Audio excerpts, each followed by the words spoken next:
చెప్పినట్లు దయచేసి వీని కండ్లను తెరవమని ఎలీషా ప్రార్థన చేయగా యెహోవా ఆ పనివాని కండ్లను తెరవజేసి ఆమేన్ హల్లెలూయా. ఇక్కడ భయపడుతున్నాడు ఎవరు? ఎలీషాని చెప్పాలి. ఎలీషాని వెంబడిస్తున్న ఒక శిష్యుడు ఏం చేశాడు? బయట సైన్యాన్ని చూసి, శరీరానుసారమైన లోకానుసారమైన సైన్యాన్ని చూసి భయపడిపోయాడు. వాస్తవంగా ఆయన వెంబడించేవాడు ఎలా ఉండాలంటే నా యొక్క ఏలినవాడు లేక నా సేవకుడు లేక మా ప్రవక్తను, నేను ఒక గొప్ప ప్రవక్తను వెంబడిస్తున్నాను. ఆ ప్రవక్త గారికి గురువు గారు ఎవరంటే ఏలియా గారు. ఆయన ఎవరంటే మరణాన్నే రుచి చూడకుండా దేవుని దగ్గరకు వెళ్ళిన వాడు. ఇంత గొప్ప ప్రవక్త, ఒకప్పుడు సిరియన్లు గజగజగజలాడించిన వాడు. ఇలాంటి ప్రవక్త శిష్యుడు ఉన్న ఎలీషా గారు డబల్ పోర్షన్, రెట్టింపు ఆత్మశక్తితో నింపబడిన ఒక సేవకుడిన.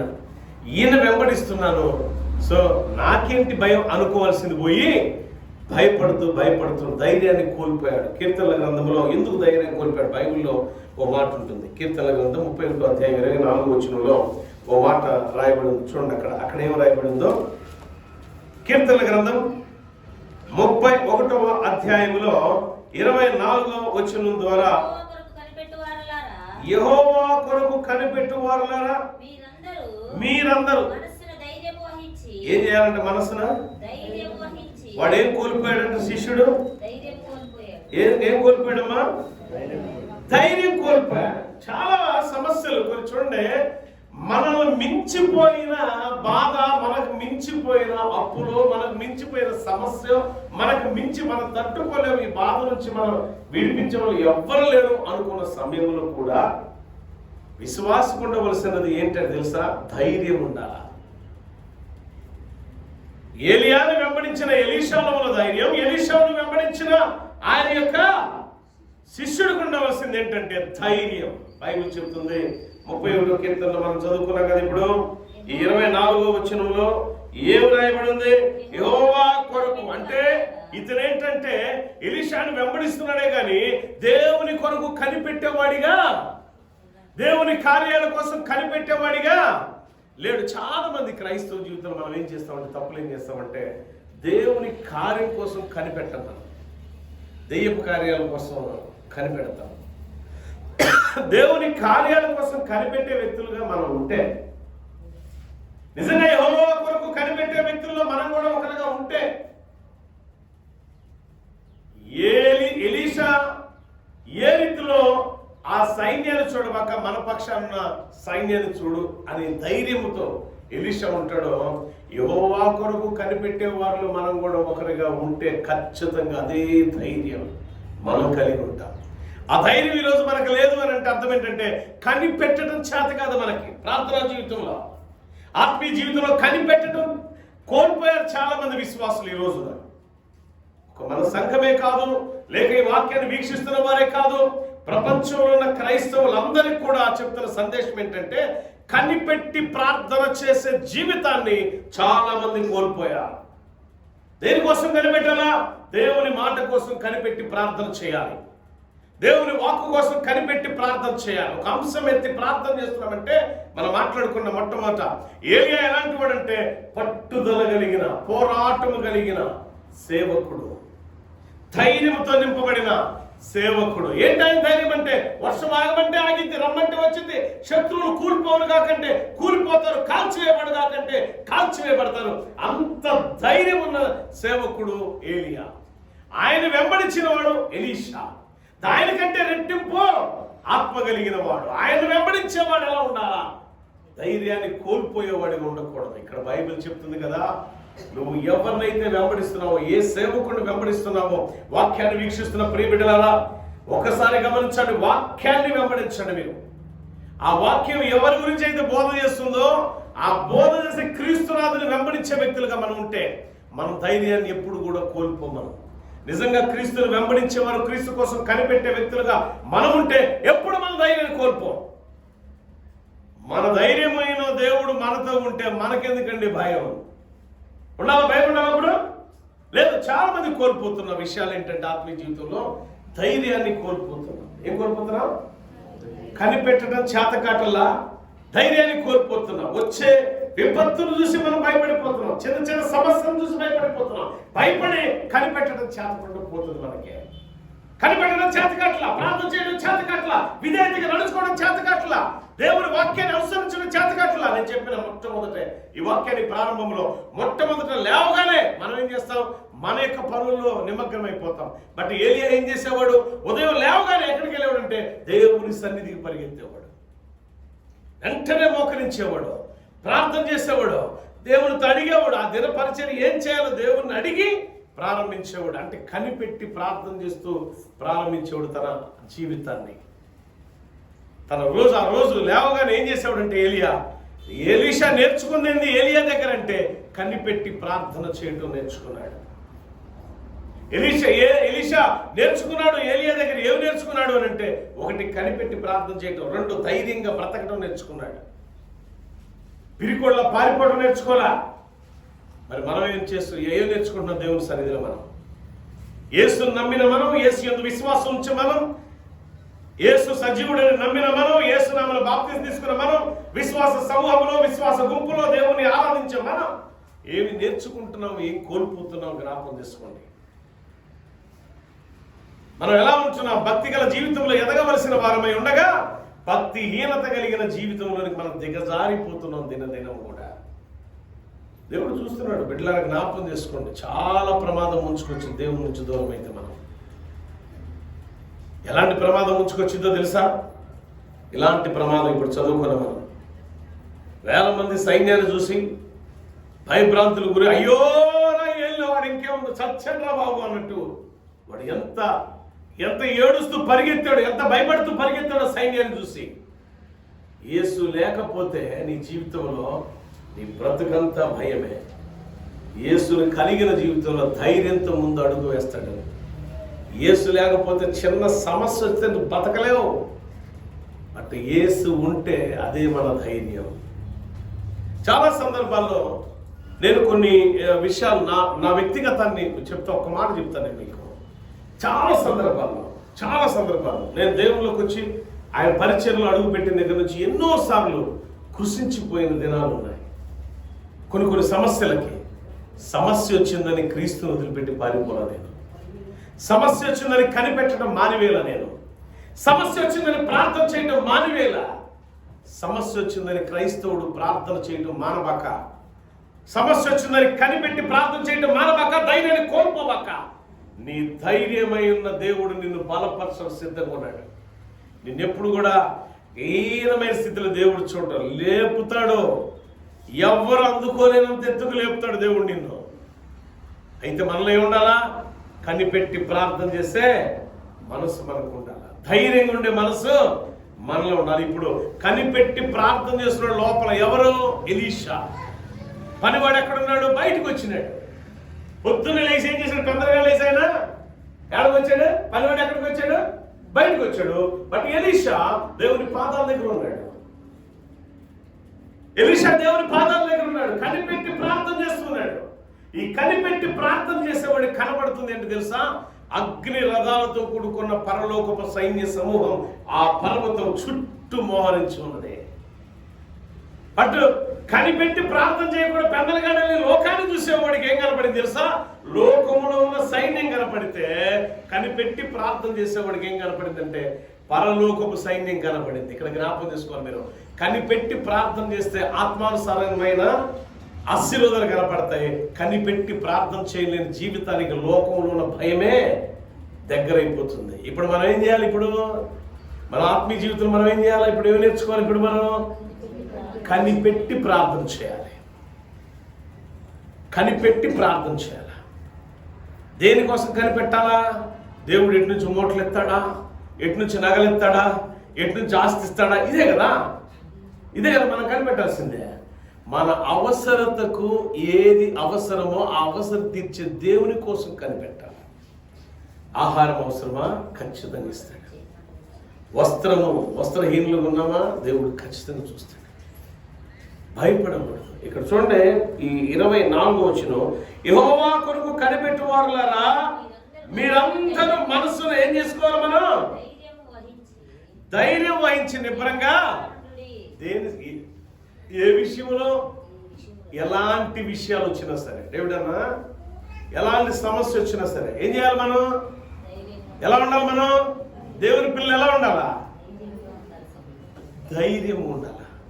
నిబ్బరం కలిగి ధైర్యముగా మనసును ధైర్యం ఉంచుకోవాలి. అనుకోవచ్చు చాలా ఇప్పుడు తయ్యగారు పోయినసారి జయమ చెప్పింది, నేను అంటే కథ అంటే కొంచెం మీకు గ్యాప్ ఉండాలి కాబట్టి చెప్తున్నా, గుర్తునే చెప్తున్నా.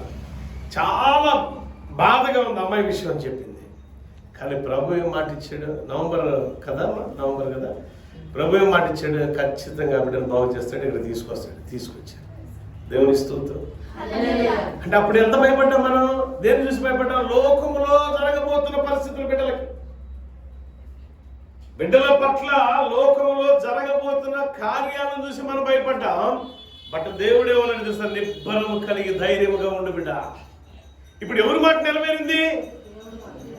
ఎవరి మాట? దేవుని స్తోత్రం. హల్లెలూయా. చూడండి, ఎలీషా పనివాడు చూస్తున్నాడు, లోకములో ఉన్న సైన్య సమూహం వైపు భయపడుతున్నాడు. దాన్ని చూసి ఎలీషా కనిపెడుతున్నాడు. లోపల ప్రార్థన చేస్తే ఏమవుతున్నాడు తెలుసా? ప్రభువా, ప్రార్థన చేస్తే ఎలీషా అంటున్నాడు, ప్రభువా నా దాసుని కనులు తెరు. మరి కనబడుతుందా? తెరు. వెంటనే చదవండి 2వ రాజుల గ్రంథము 6వ అధ్యాయము. వీడు చూసినట్లు ఏమని ప్రార్థన చేస్తున్నాడంటే ఎలీషా ఇప్పుడు అని ఎలీషా కనబడుతుంది. ఏం కనబడుతుంది చూడండి, కింద కన్నులు తెరిచిన తర్వాత ఆడేం చూసాడు చూద్దాం. ఎలీషా ప్రార్థన చేయగా యెహోవా పనివాని కన్నులను తెరవజేసిన గనుక ఎలీషా చుట్టూ పర్వతము అబ్బా ఏం చూశాడంట? వాళ్ళున్న పర్వతము చుట్టూ అగ్ని రథాలు, గుర్రాలు, పరలోకపు సైన్య సమూహము. ఎవరికి ఇప్పుడు ప్రొటెక్షన్ ఇస్తుంది? కాపుదలిస్తుంది. ఎవరెవరికి? ఎలీషాకి, ఎలీషాతో ఉన్న పనివారులకు, లేక వెంబడించే శిష్య బృందానికి. ఎలీషా ప్రార్థనలు ఏమో తెలుసా? కనిపెట్టి ప్రార్థన చేసే తత్వం ఉంది. ఒకవేళ ఎలీషా రోజు కనిపెట్టకుండా నిద్రపోయి ఉంటే ఎలీషా మరణమయ్యేవాడు. ఈరోజు ఈ చరిత్ర మనం చెప్పుకునే వాళ్ళం కాదు. ఎలీషా ఒకవేళ పనివాడు వలె భయపడితే ఎలీషా ఈరోజు చరిత్రకి ఎక్కేవాడు కాదు. అంటే ఎలీషాలో ఏముంది? ఇప్పుడు ఏముంది? కనిపెట్టి ప్రార్థించే మనసు ఉన్నది, ధైర్యం ఉన్నది, నిబ్బరము కలిగి దేవుడు చేయబోతున్న కార్యాన్ని చూసే తత్వం ఆయనలో ఉంది. నీలో ఉందా? మనలో ఉందా? మనలో ఏం కోల్పోతున్నాం తెలుసా? ఏం కోల్పోతున్నాం తెలుసా? విశ్వాస సమూహంలో మనం విశ్వాసులమా? అమ్మా, విశ్వాసం ఎలా ఉండాలి తెలుసా? సేవకుడిని మించిన ఆత్మ కలిగి ఉండాలి. ఏం కలిగి ఉండాలి విశ్వాస జీవితంలో? మనం అనుకోవాలి, యేసు ప్రభువా ఇదిగో మా సేవకుడికి ఇచ్చిన అభిషేకం ఎంత ఉందో దాని రెట్టింపు అభిషేకం నాకు ఇవ్వయా. ఏ ఎలీషా వల్ల మీరు అడగకూడదా? మాస్టర్ గారు ఫీల్ అవుతాడు కదా, అవుతాడు కదా, కిరణ్ అవుతాడు కదా మీ మాస్టర్ గారు, అవునా? మరి ఎందుకు అడగట్లా? ఎందుకు అడగటల్లా అంటే కనిపెట్టే ప్రార్థన చేసే మనసు మనకి లేదు. ఒకవేళ కనిపెట్టి ప్రార్థన చేసే మనసు ఉంటే దేని విషయమైనా భయపడతామా? అది ఆరోగ్య విషయమైనా, ఆర్థికపరమైన బాధ అయినా, మానసికమైన వేదనైనా, అది ఏ స్థితి అయినా సరే నువ్వు భయపడాల్సిన అవసరం లేదని వాక్యం సెలవిస్తున్నది. నువ్వు భయపడుతున్నావంటే ఏలియాని నామకార్థంగా వెంబడించలేదు ఎలీషా, కానీ ఎలీషాని నామకార్థంగా వెంబడిస్తున్నారు ఆ పని వల్ల వచ్చు, లేదా శిష్యు బృందం వచ్చు. లేకపోతే మంచిగా ఎలీషా కంటే రెట్టింపు అభిషేకం కలిగి ఉన్నవారు ఉన్నట్లయితే తర్వాత క్రమములో ఎలీషా తర్వాత ఎంత గొప్ప ప్రవక్త ఇతను అని చెప్పబడేవారు. ఆ చరిత్ర ఎవరికి లేదు. అంటే ఎలీషాలో ఉన్న దాతృత్వం లేదు, ఎలీషాలో ఉన్న కనిపెట్టి ప్రార్థన చేసే మనసు లేదు, ఎలీషాలో ఉన్న ప్రజెంటేషన్, జీవితాన్ని దేవునికి బహుమతిగా ప్రజెంట్ చేసుకున్న మనస్తత్వం లేనిది తర్వాత తరంలో. ఏమైపోయారు వీళ్ళంతా అంటే, గతంలో వాళ్ళు ఎందుకు గతించిపోయారు అంటే వారిలో ప్రార్థన లేదు, వాక్యం లేదు, జ్ఞానం లేదు. ఆత్మానుసారంగా సామెతల గ్రంథంలో ఒక అద్భుతమైన మాట ఉంటుంది 4వ అధ్యాయంలో. చూడండి ఒకసారి ఏమని రాయబడిందో చూద్దాం. మొదటి నుంచి ప్రభు ఏం చెప్తున్నాడు, మనం ఏం చేస్తున్నాం. సామెతల గ్రంథం ఇంటికి వెళ్ళిన తర్వాత 4వ అధ్యాయం అందరూ చదవండి. కొన్ని మాటలు మీకు చెప్తాను నేను. 4వ అధ్యాయము మొదటి వచనం నుంచి చదువుతాం. ఏం చెప్తున్నాడు ప్రభు ఇక్కడ? కుమారులారా ఏం చేయాలండి? మనం వింటాం. మనం నిజాలు చెప్పండి, అబద్ధం చెప్పండి. ఉపదేశం వింటామమ్మా మనం? ఏంటి మాకు చెప్పేది బలివాడు, పొద్దు నీకు పని పాట లేనే, లేదు మాట్లాడితే ప్రార్థన చేయమంటావు, మోకాలు ఇక్కడికి ఏంది, నొప్పులేంటి, పరిస్థితి ఏంటి, అదేంటే ఉపవాసం ఉండమంటావేంది? పాస్టర్ గారు వచ్చాడు బాబా వస్తున్నాడా, నేను అటు వెళ్తాను, వెళ్ళిన తర్వాత నాకు చెప్పు. నువ్వు దాక్కున్న నీ జీవితం దాగుడు జీవితం అయిపోతుంది. దాక్కున్న నీ జీవితంలో నువ్వు దాక్కున్నావు చూసావా, దేవుడికి కనపడకుండా పాపం చేసి దాక్కున్నాడు ఆదిలో ఆదాము అవ్వను కదా. అంటే దాక్కున్న వాళ్ళంతా ఎవరవుతారు అప్పుడు? పాపములో పడిపోయిన వారు. విశ్వాస సమూహం అవుతారమ్మా, అవుతామా మనం? చూడండి ఇక్కడ ఏమంటున్నాడు, చూడండి ఇక్కడ వాక్యం ఏమి రాయబడిందో చదువుతాం మనం. తండ్రి ఉపదేశాన్ని మనం ఏం చేయాలండి? వినాలి.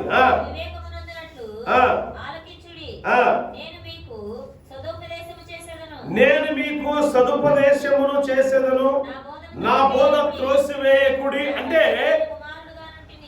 వినాలి. ఇక్కడ ఏలియా దగ్గర బోధ ఎలీషా విన్నాడు. ఏలియా ఎలాంటి ఉపదేశాన్ని తన యొక్క శిష్యుడికి లేక తన ఆత్మీయ కుమారుడికి బోధ చేశాడో అదంతా విన్నాడు. వినేవాడు తెలుసా, తండ్రిని మించిన తనయుడైపోయాడు, గొప్పోడైపోయాడు. మరి ఎలీషా దగ్గర ఎందుకు ఈ భయభ్రాంతులతో గురయ్యే వ్యక్తులు ఉన్నారు అని అంటే, వారు ఉపదేశాన్ని వినేవారు లేరు.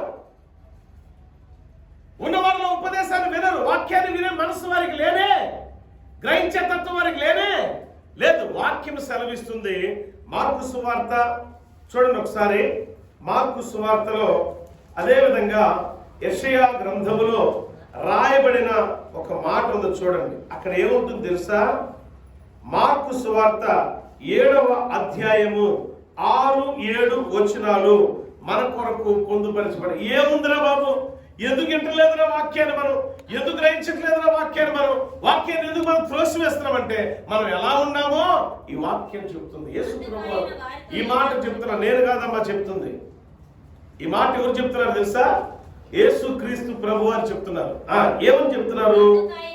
అందుకు ఆయన వారితో ఇలా చెప్పాను, ఈ ప్రజలు పెదవులతో నన్ను, ఒకవేళ మనం పెదవులతో గణపరిచే వ్యక్తులు ఉన్నామా అంటే, ఎలీషాను వెంబడిస్తున్న వారు పెదవులతో గణపరుస్తున్నారు, పేరుకు మాత్రమే విశ్వాసులు. హృదయం మాత్రం వారికి ఏమైపోయింది, దేవునికి ఏమైపోయిందట, అందుకే వాడు చూడలేకపోయాడు. ఎలీషా చూశాడు పక్కనే, ఎలీషా పక్కనే కదా వీడు కూడా ఉంది. వీడు ఎందుకు చూడలేకపోయాడంటే, వాడు కన్నులు ఎందుకు పోయబడ్డాయంటే, వాడు ఆత్మీయత ఎందుకు తెరవబడలేదంటే, పెదవులతో దేవుని గణపరిచేవాడు. అంటే చూసే వాళ్ళందరికీ సమాజానికి ఎట్లున్నాడంటే, సమాజంలో సొసైటీలో అమ్మో సూపర్, ఎవరు ప్రవక్త అంటే అది మామూలు ప్రవక్త అయినా, ఏలియా తర్వాత అంత గొప్ప ప్రవక్త ఎవరైనా ఉంటే ఏలియాను మించిన ఎలీషాను వెంబడించేవాడు వీడు. అమ్మో ఈయన కూడా ఎలీషా వలే గొప్పగా దేవుణ్ణి ఆరాధించేవాడు అండి. చూసారా ఎంత గొప్ప గణపరుస్తున్నాడు దేవుణ్ణి. అంటే సూపర్లకు కంటితో లోకంలో ఉన్న మనుషులు చూడటం కోసం, మనుషుల ఘనతను పొందుకోవటం కోసం దేవుని మనుషులు ఎదుటి గణపరుస్తాడు. కానీ హృదయం ఎక్కడుందట ఈ వ్యక్తికి? ఎక్కడుందా? దేవుడు చెప్తున్నాడు, నీ హృదయం కూడా అలా ఉందే ఒకసారి పరిశీలన చేసుకో.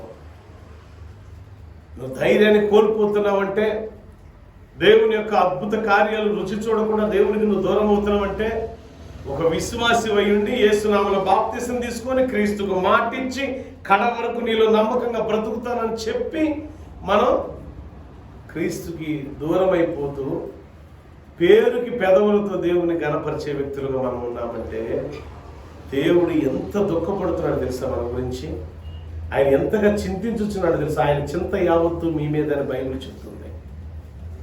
కారణం ఏంటంటే మనం మహానటులం అయిపోయాం. అంటే పేరుకే క్రైస్తవులు, కానీ లోపల అంతరంగంలో ఏముందట, మనకి దేవునికి స్థానం లేనే లేదు. ఇది భక్తిగల జీవితమేనా ఏమావల్లి? ఎటుంటే భక్తిగల జీవితం అంటాం మనం. కానీ దేవుడు ఎంత బాధపడుతూ చెప్తున్నాడు తెలుసు. యేసుప్రభు వారే ఈ మాట చెప్పింది, నేను కాదమ్మా, నేను కాదు, యేసుప్రభు వారు చెప్తున్నారు. ఏమని చెప్తున్నారు తెలుసా? ఈ ప్రజలు పెదవులతో నన్ను గణపరచదు, కానీ వారి హృదయము దూరంగా ఉందట. ఎవరు? ఇప్పుడు మనం ఆరాధన చేశాం, మనందరం ఆరాధన చేశాం నిలబడి, మనందరం దేవుని స్తుతించాం, మనందరం దేవుని నామాన్ని కీర్తించాం, కానీ హృదయం దేవునికి దూరంగా ఉంటే దేవుని సాహస కార్యాలు నువ్వు చూడలేవు. అప్పుడు నీ నేత్రాలు మూయబడి ఉంటాయి కాబట్టి నువ్వు చూడలేవు. నీ నేత్రాలు తెరవబడాలంటే హృదయపూర్వకంగా దేవుణ్ణి ఆరాధించు. ఆయన ఆరాధించేవారు ఆత్మతోనూ సత్యముతోనూ ఆరాధించాలి. నీ పూర్ణ హృదయముతో దేవుణ్ణి సేవించు అని ఉంటుంది బైబిల్లో. మన పూర్ణ ఆత్మతో పూర్ణ హృదయముతో ఆయన ఆరాధించాలి, ఆయన సేవించాలి, ఆయన కీర్తించాలి. అప్పుడు ఆయన ఘన కార్యాలు మనం చూడగలుగుతాం. బిడ్డలారా, మన కుటుంబాల్లో మనల్ని భయపెట్టే కార్యాలు మన జీవితంలో జరుగుతున్నాయి అంటే మన పెదవులతో మాత్రమే దేవుని కనపరుస్తున్నామని అర్థం. మన హృదయం దేవునికి దూరం ఉందని అర్థం.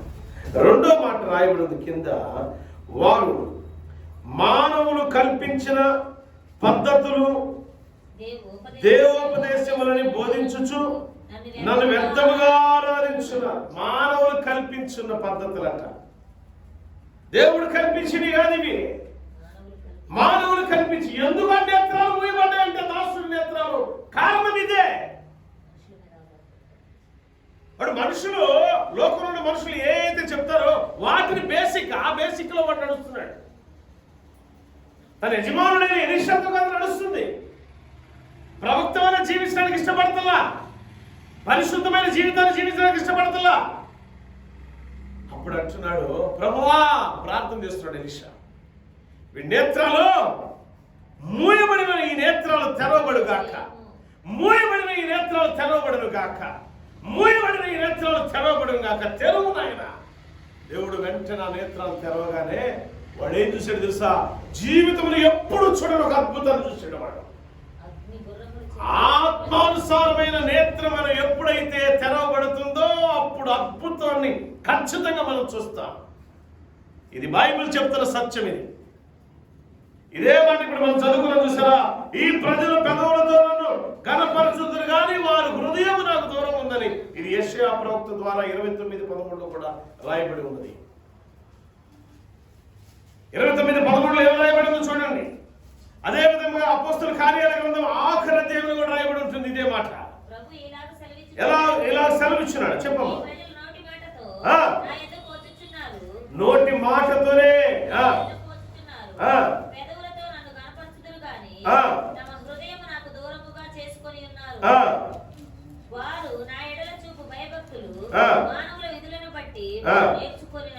అబ్బా, అంటే ఏం చేస్తున్నారు? భయం భక్తి కలిగి ఉన్నవారు వలె వీరు ఉంటున్నారు, కానీ వీళ్ళ దగ్గర ఏం లేదంట, భయము లేదు. ఆరాధించినట్టే ఉంటున్నారు, కానీ అది హృదయపూర్వకమైన ఆరాధన కానే కాదు. ప్రియులారా, జ్ఞాపకం చేసుకోండి, ఈ అపోస్తల కార్యాల గ్రంథం ఆఖరి అధ్యాయంలో కూడా ఒక మాట రాయబడింది. 27వ వచనం చూడండి ఒకసారి. ఈ ప్రజలు కనులారా చూచి, చెవులారా విని, మనసారా గ్రహించి, నా వైపు తిరిగి నా వలన స్వస్థత పొందకుండానట్లు వారి హృదయం క్రొవ్వి ఉన్నది అని రాయబడింది. ఆ హృదయం ఏమైపోయిందట? ఎందుకు ఇంటర్లా, ఎందుకు కనపరచట్లా, ఎందుకు హృదయపూర్వకంగా దేవుని ఆరాధించలేకపోతున్నారంటే క్రొవ్వి ఉన్నది. ఎవరి గురించి చెప్తున్నట్టు తెలిసి మాట? ఎవరైతే ఎలీషాను వెంబడిస్తున్నారో, ఎవరైతే ఎలీషాతో కలిసి సహవాసం చేస్తున్నారో, ఎవరైతే లోకములో గొప్ప అని అనిపించుకోవడానికి కార్యాలు లోకంలో మనుషులు గొప్ప మనకు ఒక్కర్లా. లోకంలో మనుషులు గొప్పతో మనకు సంబంధం లేనే లేదు. దేనితో సంబంధం అంటే దేవుడితో మాత్రమే మనకు సంబంధ బాంధవ్యాలు ఉండాలి. అందుకే వీళ్ళ హృదయం ఎలా ఉందట, క్రొవ్వింది. గుండెకి కొవ్వు ఎక్కువ పడితే ఏమైంది తెలుసమ్మా? ఏమైందా? వాల్సులు, ట్యూబులు. వాల్సులు అంటే మాకు తెలియదు, మళ్ళీ రక్తాన్ని అందించే ట్యూబులు ఉంటాయి, నరాలు. ఆ ఆటలో కొవ్వు వెళ్ళిపోయి ఆ కొవ్వు అడ్డుపడింది. ఇప్పుడు రక్తం వెళ్ళదు. ఇక ఏమైంది అప్పుడు? గుండె లబ్ డబ్ లబ్ డబ్ కాస్త లబ్బు డబ్బు డబ్బు లబ్బు డబ్బు లబ్బు డబ్బు అయిపోయింది. ఏంటంటే ఇందాక దాకా మాత్రం బాగా మాట్లాడుతున్నాడు. ఏం తిన్నాడంటే బాగా కొవ్విన మాంసం తెచ్చుకొని తిన్నాడు. ఏమైపోయాడు? కొవ్వు పట్టిపోయాడు. ప్రియులారా గమనించండి, ఈ దాసుని నేత్రాలు తెరవబడలేకుండా గల ప్రధాన కారణం ఏంటంటే క్రొవ్వు బట్టి ఉన్నది. కానీ అదృష్టవంతుడు ఎంత తెలుసా? ఇతను అదృష్టం ఏంటి తెలుసా? యజమానుడు ప్రార్థించగా ప్రార్థనకు లోబడ్డాడు.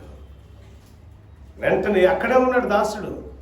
తన యజమానుడైనటువంటి ఎలీషా ప్రవక్త ప్రార్థన చేయగానే ఆ ప్రార్థన చేస్తున్నప్పుడు ప్రార్థనకు లోబడ్డాడు, విధేయత చూపించాడు. ప్రార్థనకు లోబడ్డాడు, విధేయతను కనపరిచాడు. ఆ విధేయత వల్ల మళ్ళా ఆయన నేత్రాలు మూయబడిన ఆ నేత్రాలు చెప్పలేదు, మూయబడిన నేత్రాలు తెరవబడ్డాయి. నిజం, మూయబడిన నేత్రాలు తెరవబడ్డాయి. కారణం ఏంటి తెలుసా? ఎలీషా చేసిన ప్రార్థనకు విధేయత చూపించాడు. ఈరోజు మీ అందరి కోసం దేవుని సేవకుడు ప్రార్థన చేసినప్పుడు ఒకవేళ ఇప్పటి వరకు మిమ్మల్ని భయానికి గురి చేస్తున్న పరిస్థితులు ఏవైతే ఉన్నాయి మీ కుటుంబాల్లో, మీ జీవితాల్లో, మీకు ఆరోగ్య విషయంలో కావచ్చు, ఆత్మీయంగా కావచ్చు, శారీరకంగా కావచ్చు, మానసిక కావచ్చు, అది ఏ పరిస్థితి అయినా సరే నా ఈ ప్రార్థనలో ఏకీభవించి మీరు నాతో ఉన్నట్లయితే ఎలీషా ప్రార్థించినప్పుడు ఆ పనివాడి నేత్రాలు ఎలా తెరవబడ్డాయో ఈరోజు నీ ఆత్మానుసారమైన నేత్రం తెరవబడదు కాక. ప్రార్థనలో ఏకీభవించండి. సిరియను సైన్యాన్ని చూసి భయపడి పరిగెత్తి లోనకెళ్ళి తన యజమానుడు చెప్పండి, యజమానుడు అన్నాడు, వెంటనే ప్రార్థన చేశాడు. భయాన్ని పుట్టించే సంఘటన నీ జీవితంలో ఏదన్నా వచ్చింది అని అంటే ధైర్యం కలిగి ఉండు, భయపడబాక, నిబ్బరం కలిగి ఉండు. దేవుడు గొప్ప కార్యం నీ పట్ల నీ జీవితంలో చేయబోతున్నాడు.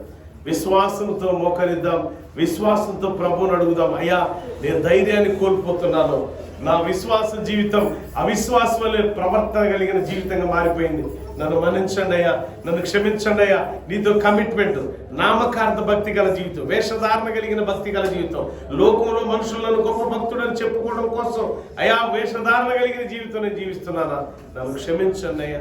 అలాంటి భక్తురాలు వలె నేను ఉండకూడదు, అలాంటి భక్తుడు వలె నేను ఉండకూడదు. కానీ నిజంగా నా పూర్ణ హృదయంతో, నా పూర్ణ ఆత్మతో నిన్ను ఆరాధించే ధన్యతను నాకు దయచేయండి ప్రభువా. ఏ రీతిలో దాసుని నేత్రాలు తెరవబడాయో ఈ దీన దాసురాలు యొక్క నేత్రాలు, ఈ దీన దాసుని యొక్క నేత్రాలు తెరవబడేలాగా సహాయం దయచేయండి అయ్యా. ఎలీషా ప్రార్థనలో ఏ రీతిలో ఆ దాసుడు ఏకీభవించాడో మేము కూడా నీ సేవకుని యొక్క ప్రార్థనలో ఏకీభవించే మనసును మాకు దయచేసి మా హృదయాలు తెరవబడేటట్టు చేసుకోవడానికి ఈ ప్రార్థనలో కనిపెట్టుచు మేము ప్రార్థించే ధైర్యం మాకు దయచేయమని అడుగుచున్నాను. అందరూ ఏకీభవించండి. మహాపరిశుద్ధుడా, మహోన్నతుడానికి స్తోత్రాలైనా కనిపెట్టి ప్రార్థించే మనసు మాకు కావాలా. నిబ్బరంగా ధైర్యంతో ముందుకు అడుగు వేయాలంటే నిన్ను మేము పరిపూర్ణమైన ఆత్మతో, మా పరిపూర్ణ హృదయముతో, ఆత్మతో, సత్యముతో ఆరాధించే మనసు మాకు దయచేయండి ఆయన. అయ్యా, వేషధారణ కలిగిన భక్తి మాకు అక్కర్లేదు నాయన, అలాంటి భక్తి గల జీవితం మాకు అక్కర్లేదు, మనుషుల మెప్పు మాకు అక్కర్లేదయ్యా. దేవా, నీ మెప్పు పొందుకున్నానని ఆశపడుతున్నామయ్యా. నీకు ఇష్టమైన బిడ్డలుగా నీ అధికారానికి లోబడే వారిగా మేము ఉండాలని ఇష్టపడుతున్నామయ్యా. ఆ అధికారానికి లోబడే మనసు మాకు దయచేయండి ఆయన. వాక్యాన్ని వినగలిగిన, గ్రహించగలిగిన మనసును, వినగలిగిన చెవులను మాకు అనుగ్రహించండి ప్రభా.